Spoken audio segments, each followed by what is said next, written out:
Cancer நிறைய இடங்கள்ல பார்த்தீங்கன்னா, காமனா எங்க வரும்?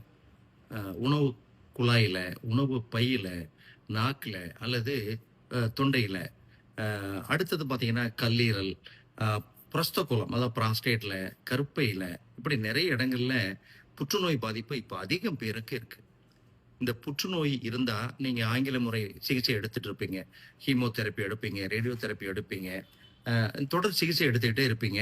அவங்களுடைய வாழ்நாள் வந்து ரொம்ப குறைவா இருக்குன்னு சொல்லுவாங்க. ஒரு சிலர் வந்து ரொம்ப நல்லாவே இருப்பாங்க. பிரஸ்ட் கேன்சர்லாம் பார்த்தீங்கன்னா, ரொம்ப நல்லா இருப்பாங்க. எந்த வகை புற்றுநோயாக இருந்தாலும், புற்றுநோயின்னு நீங்க ஐடென்டிஃபை பண்ண பிறகு, தும்பை செடி இருக்கு இல்லையா? அந்த தும்பை செடியில இருக்கிற தும்பை பூக்கள், அத வந்து ஒரு 40 பூக்கள் தினசரி காலையில வெறும் வயித்துல தொடர்ந்து சாப்பிடணும்.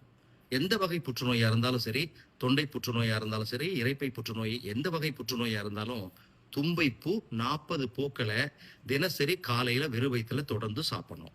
லிவர் புற்றுநோய் இருக்கு. கல்லீரல் புற்றுநோய்னா, வில்வ இலை இருக்கு இல்லையா? 5 வில்வ இல, 3 மிளகு. இந்த 2யும் என்ன பண்ணுங்க, பால் விட்டு அரைச்சு, அத பால்ல போட்டு காய்ச்சி, காலையில வெறும் வயித்துல தொடர்ந்து குடுக்கலாம். துளசி, கரிசலாங்கண்ணி, கீழாநெல்லி இந்த மூலிகையும் நீங்க அடிஷனலா ஜூஸ் மாரி எடுத்து குடுத்து பாருங்க. புற்றுநோயினுடைய பாதிப்பு படிப்படியா குறைஞ்சு, அவர்களுடைய வாழ்நாளும் நீடிக்கிறத நீங்க பார்க்க முடியும்.